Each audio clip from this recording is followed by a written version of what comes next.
Hi food for thought. Sugali Preethi తల్లి పవన్ కళ్యాణ్ పై కేసు పెట్టిందంట. వినటానికి ఎలా ఉంది మీకు? ఎవరైతే అసలు ఆవిడకి సహాయం చేశారో, ఎవరైతే ఆవిడ గొంతుని రాష్ట్రం మొత్తం వినిపించటానికి ఒక ప్లాట్ఫామ్ క్రియేట్ చేశారో,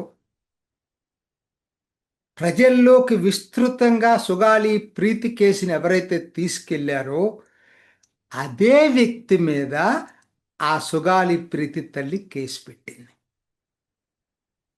కలికాలం కాక ఇదేంటి? కేసు వరకే కాదు, ఆవిడ ఇంటర్వ్యూలో రావణ్ణి సమర్థిస్తూ మాట్లాడుతుంది. పవన్ కళ్యాణ్ తప్పు, రావణ్ ప్రశ్నించాడట.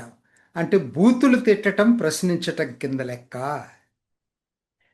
హిందూ దేవుళ్ళని తిడితే అది ప్రశ్నించటం కింద లెక్క.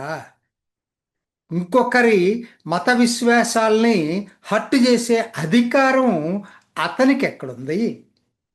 అంటే ఎందుకు చెప్పాల్సి వస్తుందంటే ఇవన్నీ కూడా అసలు ఆవిడ పవన్ కళ్యాణ్ మీద కేసు పెట్టడం అంటే ఏదో అంటారు కదా, సాయం చేసిన వాళ్ళకి వెన్నుపోటు పొడవటం. అంతకు మించి ఇంకేమన్నా? ఆలోచించండి. Just food for thought.